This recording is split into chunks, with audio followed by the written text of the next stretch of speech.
Hello, everybody. I'm filming this on Thanksgiving while things cook. I want to talk about the 5 main handgun calibers for carry, personal defense, home defense. That you probably want a long gun as well. And hopefully this will help you out. I'm going to show a closer camera angle in a minute and talk about the cartridges and the power. 38 Special, 9mm, 357 Magnum, 40 Smith & Wesson, and good old 45 ACP.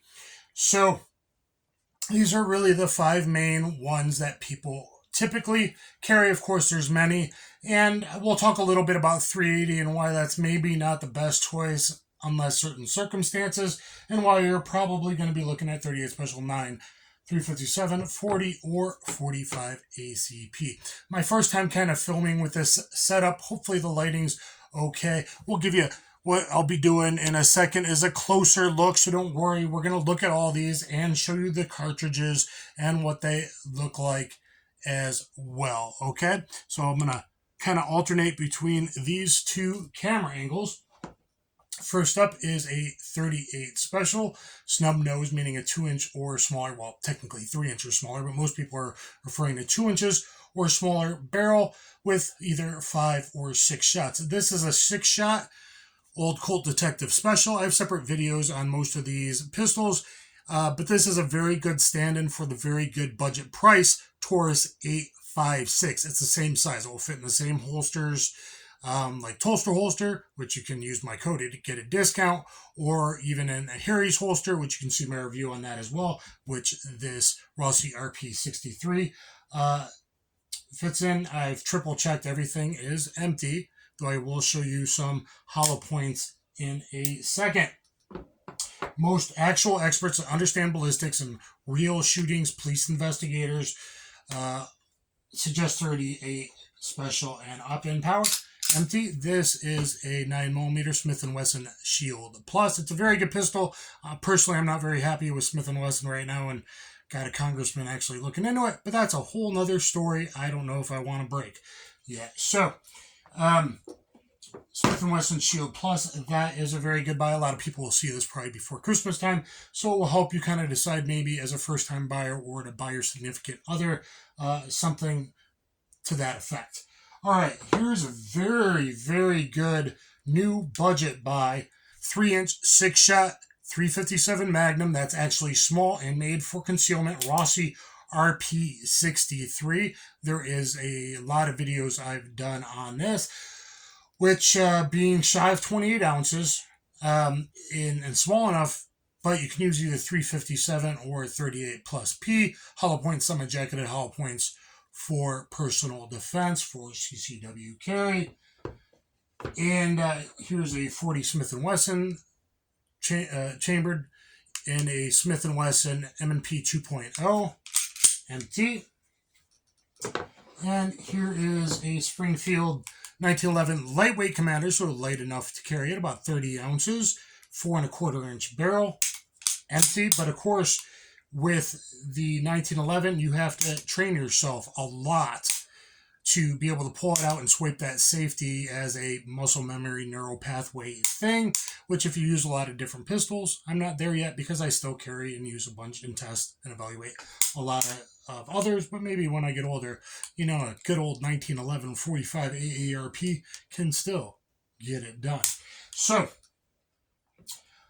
38 Special is by far on the low end cartridge power. Let me show you difference. Here is a 38 Special. Over here is a 357 Magnum. The cartridge case is only a little bit longer, but the 357 Magnum is far more powerful because 38 Special started as a black powder cartridge. So even though the case is only a little bit longer, you can go from mild to wild in 357 Magnum. For most 357 Magnum carries, I can shoot full power loads because I'm a big guy with good recoil control, but most people would want a mid-level 125 grain semi-jacketed hollow point, something like that, or hollow point such as a critical defense, low recoil, or a Remington Golden Saber 125, pretty mild recoil as far as 357 Magnums concerned. If you want to go hotter, full power, old school stopping, power semi-jacketed hollow point by Federal or Remington, you can certainly do that. Now let's look at the auto cartridges. These are all HST bullets, which is probably the number one actually for civilians if you're willing to spend the money, like I am. Of course, I have a lot of ballistic videos on real bullet performance and real calibrated gel testing, which matters way more than that clear ballistic stuff. Over here we got 9mm. We got 40. Look how much bigger the 40 is, and we got 45. So that's just the initial starting diameter of 355, approximately 0.40 and approximately 45451 over here. Hopefully you can see what a difference that is, but that's difference in expansion. In a typical hollow point, only 53. In this, maybe over 60, like 63. Typical hollow point in the 40, maybe like a 70, even more with the HST, and 45, maybe like a 75, but with the HST, which are the best, most reliable big expanders, you're getting just huge off the top of my head. So a lot more tissue damage because the bigger the hole as it goes through the body. All right, some people are going to ask about 380s, and a 380, which I don't own, a 380, I used to, but a 380 is really on the borderline of what's acceptable power-wise. So most guys that really know what they're doing, and people with a lot of law enforcement experience, people that did ballistic studies and went to a lot of autopsies, they're going to say go with a 38. Now, the old 158 great loads from that little snubby barrel aren't going to expand. You really need a 110 plus P, 125 plus P, 130 plus P, 135 plus P, really top of the line typically, or a cheaper Remington 125 grain semi-jacketed hollow point. I have a video on point of impact. 110 plus Ps are actually going to hit probably too low past 7 yards. Most people don't know that, like a critical defense. Expands great, but it's probably going to hit low. 125 semi-jacketed hollow point Remington, cheap stuff, only a little expansion, but it'll probably be good enough, or you can go better with a 125 plus P Golden Saber. New boxes coming out. 130 plus P Deep looks amazing. New Hydroshock Deep. And an old standby load is 135 plus P Gold Dots. And a lot of law enforcement authorize that and use that, but whether it really expanded all the time, especially through heavy clothing, that's another issue. 9mm is by far the cheapest, and so that's a big thing. 38 and 357 still, and 45 still cost a lot since that bad UC 1984 happened. But a 9mm nowadays, boom, instead of this used to carry 7 or 8 rounds, this is now 10 or 13, even 15 possibly. So good enough for most people, and it's cheaper and it's lower recoil. So a lot of people are going to go with something like a Shield Plus. Other great choices that are slim, light would be Arex Delta, $295 right now on Thanksgiving. Used to be over $500. An Arex Delta that most people don't know about, even though it's made by a great company over in Eastern Europe. And other good options would be some of the Glock clones that are cheap, like a PSA Dagger. I think the best clone on the market that's dropped in price huge is my friend has a Bull Axe, I think it is, Bull Armory, who makes great 1911s. Those are probably my 3 top choices for carry 9mm. There's so many available, and the cheaper ammo means hopefully you'll train more than just I shot it once and then put it in a drawer.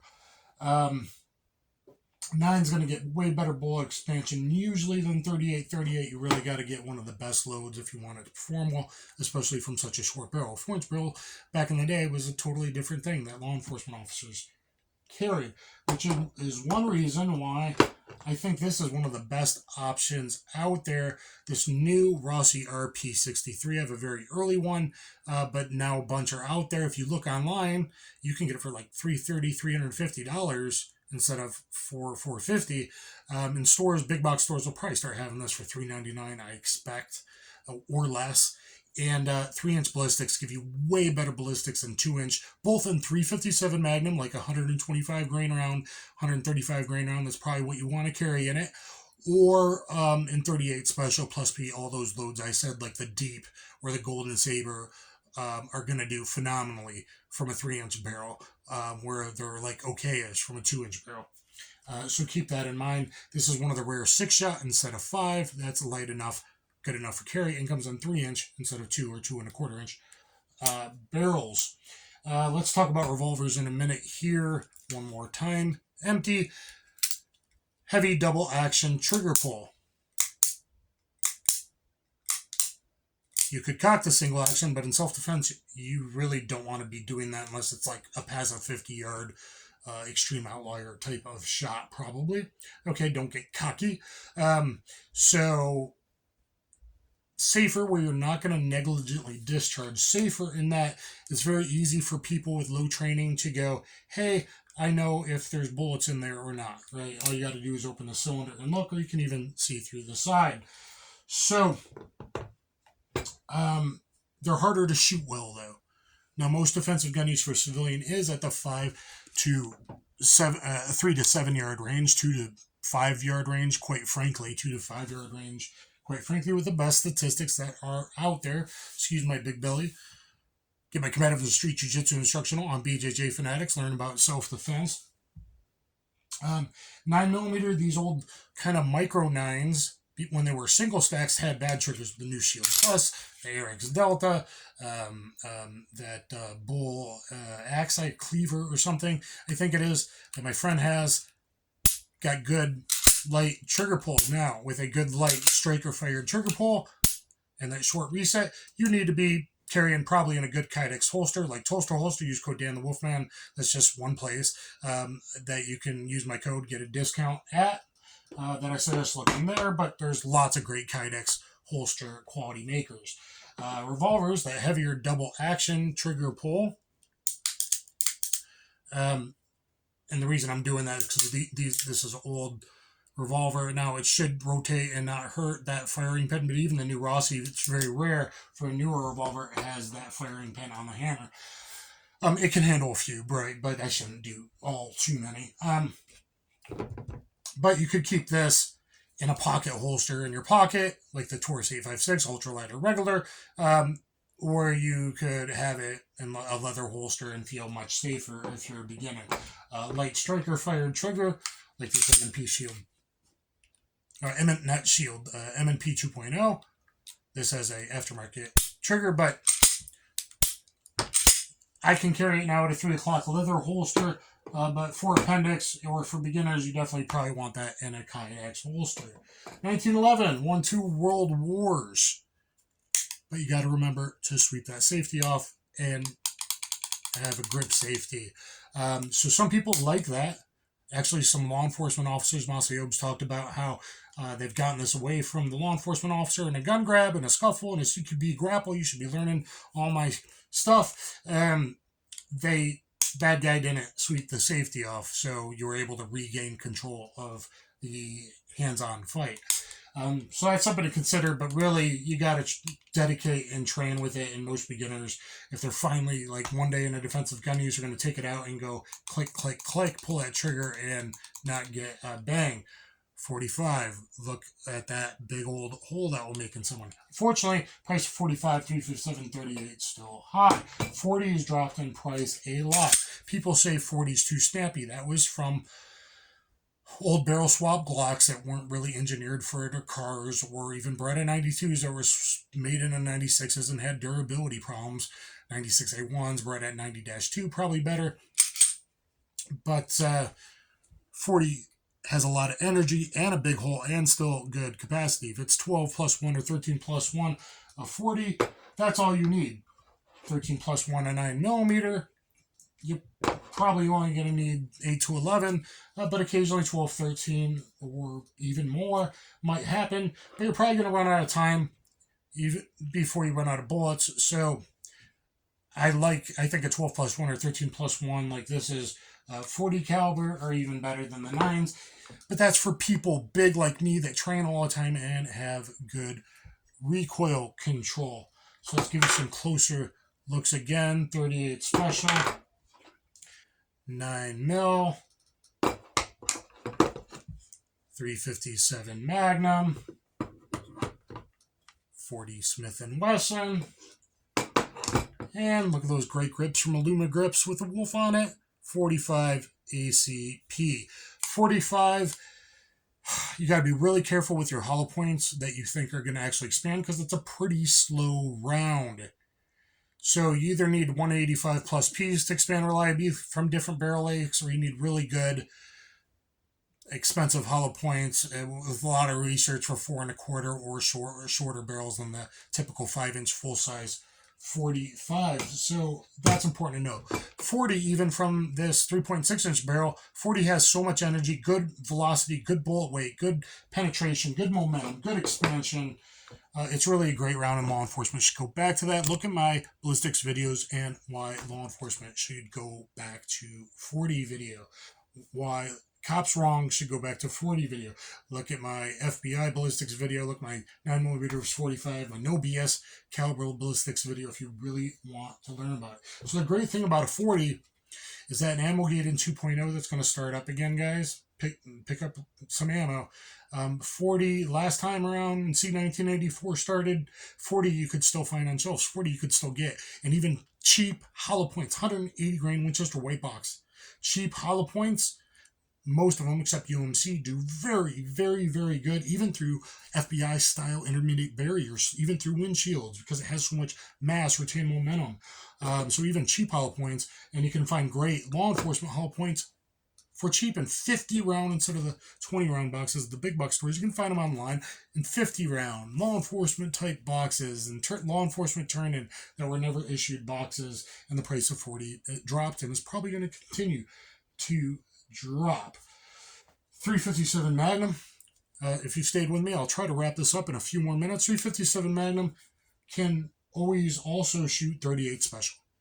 So what's great, I said you can do the medium loads are really good for self-defense, or the full plow or old school, even cheap box Remington semi-jacketed hollow points, 125 grain Paul Harrell ammo will still do very, very good, but that's a lot of recoil. The mid ones in something like this, not in the really light like Smith & Wesson J frames that were really designed for 38 and some were made in the 357.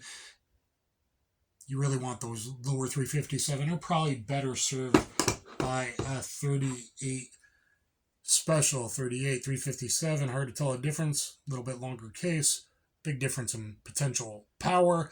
38s, again, if it's standard pressure, you're not going to find anything that actually is going to expand good and give you good effectiveness on a potential attacker. Okay, so you need, again, those plus P rounds in those good weight range, 125 to 135 in my opinion. 110, good. Gonna hit low in most snubs past 7 yards. Most people don't know that and they don't test it. So that's something to consider. You could always file down a front sight. Again, Colt Detective Special, hard to find, right? This beauty, look at that. In so many movies back in the day. The original snub. I much prefer a 6-shot snub nose to a 5-shot 38. Now, 5-shot 9mm, that's a little bit different. Cheaper training, better availability of good hollow points that are going to work, way higher velocity even from a snub barrel. So someday maybe I'd get an LCR 9mm. That's also a good option, or Ruger LCR 9mm. So those are your main 5 carry cartridges to consider. If you're a newbie, get a 9 or a 38. There's nothing wrong with a 38. 6 rounds is going to be enough for most situations. Do I feel comfortable with it? No. I'd carry 2 snubs, a New York reload, Jim Cirillo style, or Pistol Pete style, NYPD Chicago Cops, right? The fastest reload is going to be a 2-second grab, another one from your pocket. Good in a coat pocket too when it's really cold. If you're up north, that's something to consider instead of having to undo all your layers. If someone's trying to mug you with deadly force and as a threat, then maybe putting your hand in the pocket is something very good with a revolver, whether it has a hammer or not, and you can always pull it out and not snag the way you're supposed to with your thumb on the back of the hammer. Safer to reload for appendix, though, is a DASA. I don't have a DASA here, a double action, single action pistol. I have a lot of videos on them, but you put your thumb on the back of the hammer, and even if something try to pull the trigger mechanically, you're stopping it, you're feeling it like, whoa, clothes must be jammed up or something. So that's something to consider. Especially nowadays, a lot of people carrying appendix. Now, this is thin and light, and you can conceal this in a lot of places, so that's good. But again, a good Kydex holster. I can still conceal this. I used to be able to conceal, but as my belly gets bigger, at 46 years old, it's harder for me now to appendix carry even just the slide width between a 1.3 inch ish typical slide and a 1 inch type of micro 9 slide. So keep that in mind depending on where you're going to carry anything behind the back, even with 4 o'clock. It's not great. I have some holster reviews on that, and that's okay, but that's not great. Your elbow, you show someone, your bad guys, you're going for a gun versus appendix or 3 o'clock outside waistband, which is very concealable with dark clothing, typically jackets, etc. And people should be more aware of that instead of having to do inside waistband, which is uncomfortable, or appendix. They're both, those are probably the best options. Hopefully this gave a lot of new people data. This went a little bit longer than I thought. I'll give you another kind of, let's see if I can do that. Look again. And these are all kind of budget options other than the 1911, though the new Ruger lightweight was made with aluminum frame and yet a 5-inch barrel. That looks very good too. And these could all be used for home defense. You want a long gun too, but you typically would want a shotgun or one of those other long gun things when you really, really know. But if you only have time to roll out of bed to the nightstand over it, something like this or something like this in a holster with a weapon mounted light on it in a holster, and then a flashlight next to it so you can investigate with a handheld flashlight or a Harry style from a low ready and not muzzle someone. Make sure it's not like a kid breaking in. Guys, be safe. Learn your safety rules. Buy a safe. I got another one the other day to keep them in. Stay strapped or get clapped. Always follow your ABCs, which for beginners, it may be easier, lighter to carry a smaller, lighter thing than heavier. But if you're a revolver guy, boy, I really do. And my friend Greg at Lion Quest Fitness, we don't know about long-term durability yet, but the ballistics are certainly better from 3 vs 2, and it's hard to find. This is kind of a package that's been missing out there, and so far we're impressed with the quality. So look at all my videos on the Rossi RP63. Why nowadays, if I'm carrying outside waistband, why I go to 40, and all that. Please get my competitive street jiu-jitsu instructional on BJJ Fanatics. Happy Thanksgiving, Merry Christmas. Are we still allowed to say that? Are we still allowed to, be good family-orientated type of people? And anyway, guys, I think you got a clue what I'm saying. Stay safe. Protect yourself, the good people around you, your family, and be a good, sane, sober person. Thank you.